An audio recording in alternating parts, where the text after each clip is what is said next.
Bienvenue aux journées de la PBG.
Amis de notre chaîne YouTube, bonjour. Nous sommes aujourd'hui à l'APBG, à l'Assemblée Générale de l'APBG. Alors l'APBG, c'est l'association des profs de biologie et de géologie. Ça fait plusieurs années que nous venons à cette Assemblée Générale, notamment en tenant un stand, comme voici, petit stand, dans lequel nous expliquons ce qu'est l'Académie, ce que nous y faisons, et surtout, nous mettons en avant les diverses productions de nos académiciens, et notamment leurs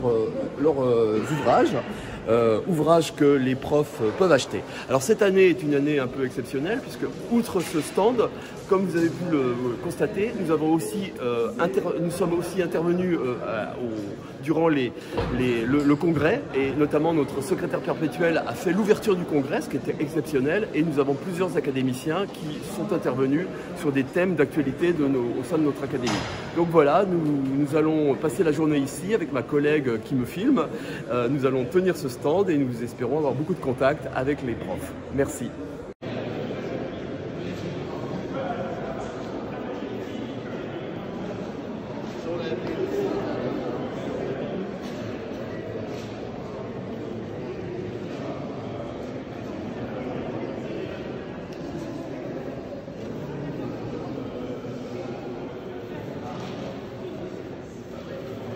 Bonjour, comme je vous l'ai dit, nous allons maintenant voir ce qui s'est passé pendant l'Assemblée et les conférences de l'Assemblée, et notamment l'introduction de notre secrétaire perpétuel, Constant Lecoeur, qui a ouvert officiellement et solennellement l'Assemblée Générale des profs de biologie et de géologie.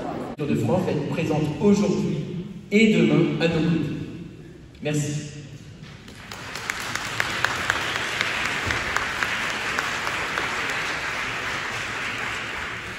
Mais avant de passer la parole à Constant Lecoeur, ici à ma droite, secrétaire perpétuel de l'Académie d'agriculture de France, je tenais à remercier vivement, au début de ces journées nationales, et sans aucune réserve, 2 personnes qui ont œuvré à la bonne organisation de ces journées. Et je veux vraiment marquer ce moment, Gilbert Faury, pour toute l'organisation.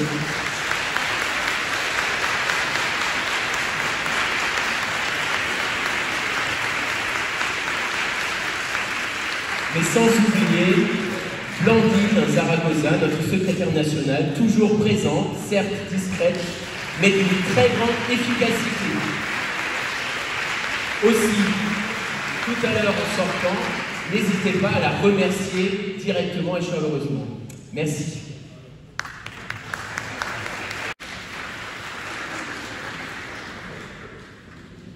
Bien, écoutez, mesdames, messieurs, Monsieur le Président, je dois vous remercier, parce que ça fait maintenant 5 ans que l'on est abonné, qu'on est reçu par vous, Et vraiment merci de faire ces liens entre l'Académie d'agriculture et votre association. J'ai moi-même une pensée par rapport à ceux qui m'ont formé. Du CEG d'époque aux classes préparatoires et des pensées pour mes professeurs qui m'ont marqué, y compris pédagogiquement, même si j'ai renseigné que l'économie par la suite. Mais vraiment merci à eux et merci à vous d'être présents. Alors aujourd'hui, à la fois vous présentez cette académie, mais aussi ce que vous pouvez en tirer. Et vous avez fait part de la manière dont vous pouvez l'utiliser. On est en plein dans les champs que vous avez indiqués de ces sciences du vivant face aux défis du futur. Je crois que vraiment il faut restaurer cette place des sciences dans la formation, mais aussi dans la société. Voilà. Alors, l'Académie d'agriculture, un nom qui a évolué, non? Je crois que je suis trop vite. Voilà. Alors, oui, fondée en 1761, mais à l'époque, déjà, c'était pour éclairer sur une pratique constante, puis on communiquerait, cette l'idée c'était bien de faire l'analyse pour une perfection de l'agriculture, et on donnerait connaissance au public. Donc c'était déjà comment faire de la science une connaissance, mais en même temps comment le transmettre. Et c'est bien dans nos gènes qui est une passion, la connaissance, et une ambition de la transmettre. C'est aussi votre cœur de métier en tant qu'enseignant. Donc cette société savante qui a eu, bien sûr, en fonction des régimes, avec société d'hommes libres pendant la Révolution, royale, centrale, impériale, centrale et définitive, son nom 1915, même si au départ, c'était l'abbé Grégoire, c'était Lavoisier, c'était Parmentier, c'était Buffon, qui ont été les créateurs, et à l'époque, c'était en fait déjà des hommes qui venaient de la qualité des sciences, avec des hommes qui venaient du territoire, des aristocrates, plutôt à l'époque. Cette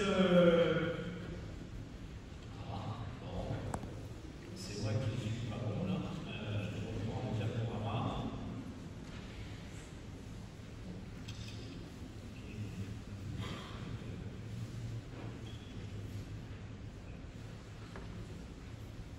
Voilà, excusez-moi. Cette académie est un établissement reconnu d'utilité publique avec 120 membres titulaires élus, 60 membres associés étrangers, mais aussi des correspondants, tant français qu'étrangers, et avec un âge limite de 75 ans, qui fait qu'au-delà, on est toujours membre, on est élu, mais devenu émérite et honoraire.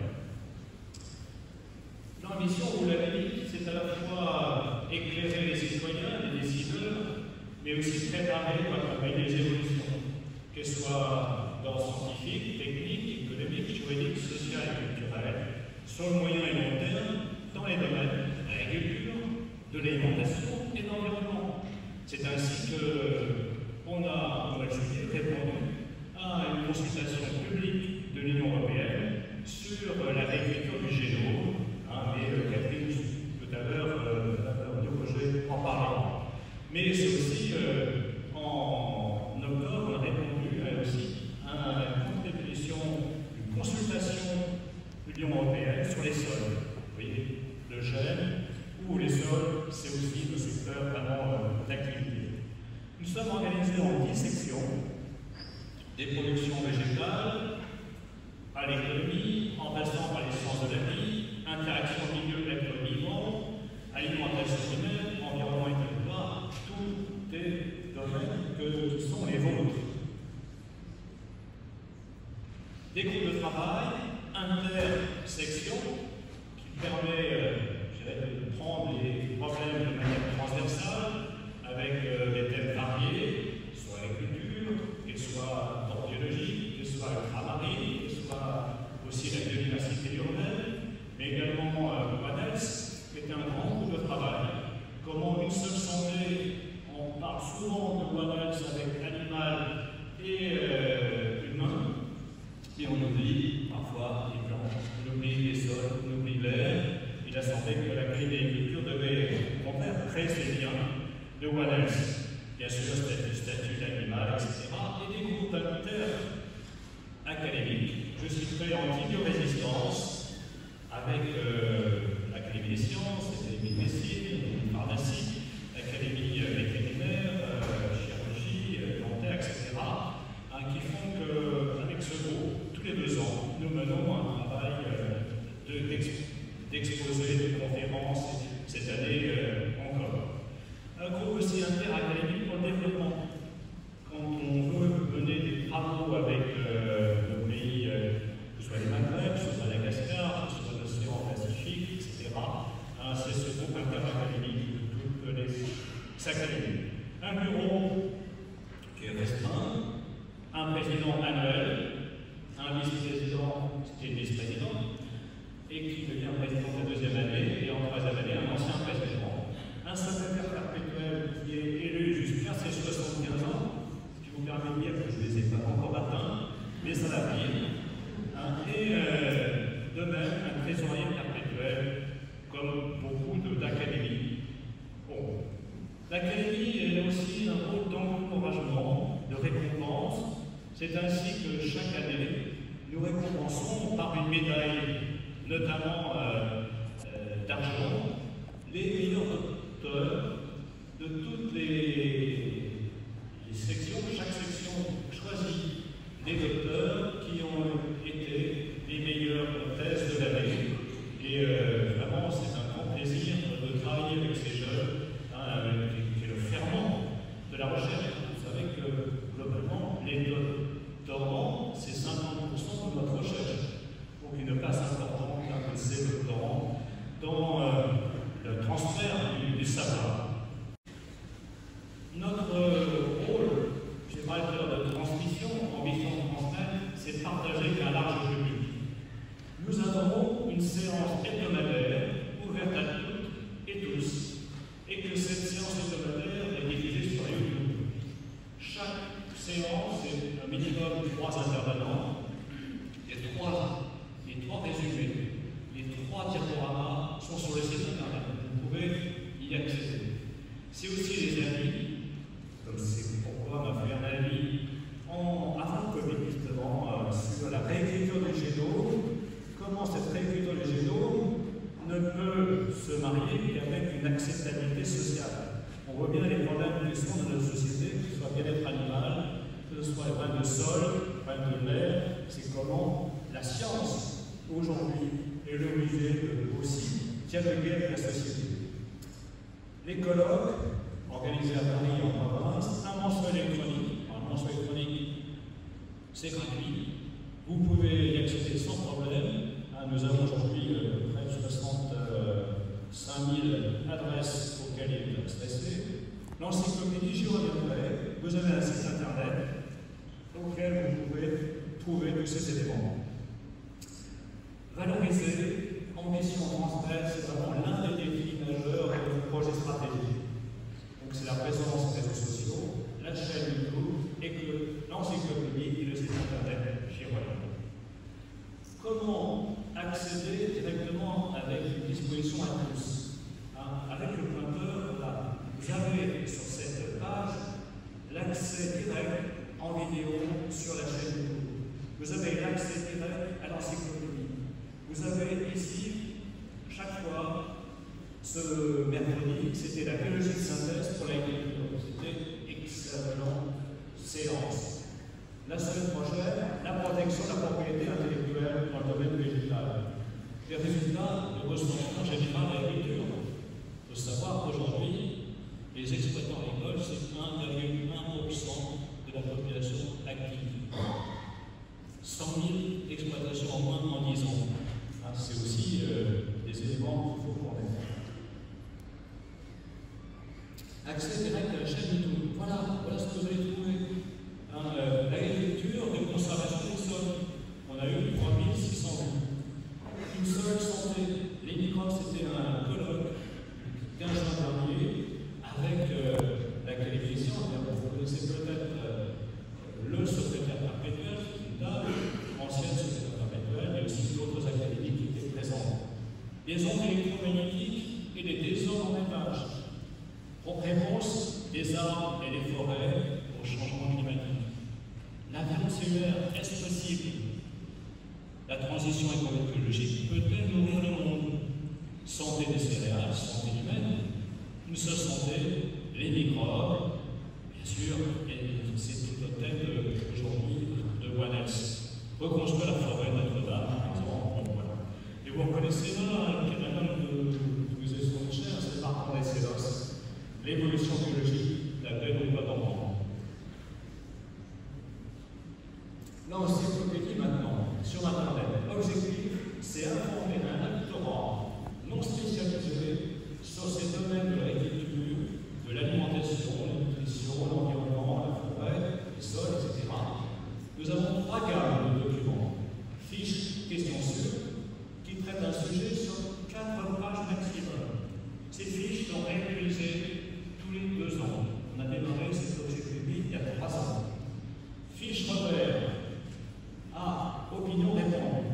Puis, à partir de ces opinions répandues, un tableau chiffré et commenté qui propose une vision objective. L'idée, c'est comment, par rapport aux fausses rumeurs, apporter des éléments factuels à la connaissance de tous. Des vidéos qui traitent un sujet de manière souvent plus vivante en quelques minutes. D'ailleurs, ce jour, nous avons 450 documents en ligne dont vous avez l'accès. Exemple. Comment sont les grands thèmes? Culture végétale, voilà, vous avez interaction du être vivant, et vous continuez. Grand thème, qu'est-ce que le trou dans vos rêves et filière bois? Quels sont les chapitres? Et je continue. Nutrition, métabolisme des plantes, comment les minéraux sont-ils assimilés, transportés dans les racines, etc. Derniers événements, journée du patrimoine, journée nationale d'agriculture, ce sont les 3e prochaines, le salon de l'agriculture et exposition Pierre-Joseph Redouté. Qui connaît Pierre-Joseph Redouté? Vous connaissez la Val-Maison, vous connaissez les blocs. Eh bien, nous avons notamment une collection des aquarelles de Redouté sur les cépages. Vous savez qui a fait réunir les cépages auprès de, à l'époque, c'était pas encore Jean de Luxembourg, c'était Luxembourg, avec vraiment là, toutes les collections des 120 départements sous le consulat. Le ministre de l'Intérieur de l'époque a fait réunir tous les cépages et on a retrouvé ces aquarelles qu'on a éditées avec une expo Pierre-Joseph Redouté, bien sûr, à Luxembourg. Et cette année, c'est l'année du bicentenaire de Louis Pasteur, 2022. Il est né en décembre. Donc vous aurez à la fin de l'année un certain nombre de colloques de l'Académie des sciences, de l'Académie de l'agriculture, on fait aussi une carte d'académie, notamment sur le One Health. Pour l'agriculture, nous avons choisi le thème de qu'est-ce que Pasteur a apporté à l'agriculture, à l'alimentation, aux industries alimentaires. Ce chimiste a démarré avec le sucre, comme vous le savez. Voilà, donc en résumé, l'Académie d'agriculture, c'est une passion quand même, une ambition transmettre. Comme ces jeunes, nous souhaitons nous accueillir dans nos locaux entre Olivier de Serre et Pasteur. Merci de votre écoute. À vous maintenant, et oui, à votre écoute, si vous avez des thèmes sur lesquels les enseignants de biologie, géologie sont prêts à vous dire voilà, il manque ceci sur votre site, et bien on est à votre écoute. Merci à vous. Alors nous, vous savez, c'est un gros bordel nos archives, donc on a quand même cherché. Et au bout de 2 mois, effectivement, on a trouvé une boîte en carton, emballée dans une couverture. Et dans la boîte en carton, il y avait 83 velins de Redouté, dont à peu près la moitié sont du maître lui-même, et les autres sont soit de son frère, soit d'étudiants de son école. Donc on les a d'abord fait expertiser. Les gens nous ont dit « Ah, c'est pas des vrais ». Bon, expertise faite, c'était bien des vrais. Donc en gros, c'est du 30 000 € le velin. Tous, oui. Et donc, dans un état parfait, alors que nous, on a été inondés en 1910. Alors, à l'époque, ils devaient savoir qui les avait, puisqu'ils ont été protégés. Enfin bref, donc on a retrouvé les trucs. On les a d'abord protégés, on les a mis à la banque. Après, on a fait ces photos. Puis après, on s'est dit quand même, on est une institution scientifique. Par rapport à ça, qu'est-ce qu'on fait? Est-ce qu'on fait un travail scientifique? Et donc, on a contacté l'INRAE, chez qui il y avait encore des ampélographes, une science qui disparaît complètement. Et donc on a fait travailler un des derniers ampélographes français sur le truc. Et donc lui, sur les 83 velins, il en a expertisé à peu près 70, dont il a retrouvé soit le cépage existe encore, soit il existe mais avec un nouveau nom, soit il a disparu. Et par rapport à ça, on s'est dit, maintenant, qu'est-ce qu'on peut faire de ça? L'idée, c'était de se dire, il y a peut-être des cépages disparus ou pas disparus, mais qui peuvent être utilisés dans le cadre du réchauffement climatique pour diversifier la production viticole. Et donc notre bouquin marche bien, notamment là, et notre expo, puisqu'on a fait l'expo des velins. Et l'expo des velins va partir par exemple à Bordeaux, là, au Centre international de vin de Bordeaux. Voilà. C'est bon. La PBG, les journées de la PBG, c'est aussi l'occasion de faire de belles rencontres. Alors vous avez des éditeurs, beaucoup d'éditeurs d'ouvrages scolaires, mais aussi nos amis de l'INRAE, donc, que nous découvrons et qui nous présentent un jeu. Donc quel jeu? C'est un jeu pédagogique? C'est le jeu Stall Invasion, qui est en fait un jeu sur l'agroécologie et la durabilité des systèmes agricoles. Donc c'est un jeu qui a été créé par les chercheurs INRAE de Sophia Antipolis et d'Avignon qui travaillent en santé des plantes. Donc l'idée c'est d'expliquer que lorsque vous produisez des cultures en agroécologie, vous devez restaurer donc les régulations naturelles que sont par exemple l'aménagement du paysage avec des bandes fleuries et des composites pour restaurer la biodiversité. Vous avez aussi la possibilité d'utiliser donc des plantes résistantes qui vont pouvoir résister donc aux invasions. Et donc les élèves ont à planter des cultures qui vont leur apporter des points à la fin. D'accord. Et lorsqu'ils posent ces cultures sur le plateau, ça se joue à 4 équipes. Vous êtes attaqués par des ravageurs. Par des méchantes bébêtes. Ah. Et lorsque vous êtes attaqué, par exemple, la pyrale du maïs va attaquer le maïs, vous devez lutter contre ce ravageur. Donc les élèves découvrent qu'ils ont des possibilités en préventif, par exemple de placer des phéromones avec de la confusion sexuelle sur certaines cultures. Ils ont la possibilité aussi de lutter avec d'autres peuples. Donc c'est les auxiliaires de lutte biologique. Et vous faites des lancers de dés pour savoir si vous avez réussi à restaurer donc, la culture. D'accord. Alors c'est un jeu qui se joue en collaboratif, c'est-à-dire que les élèves doivent s'aider. On joue d'abord 5 parties où chaque élève doit gagner ses cultures.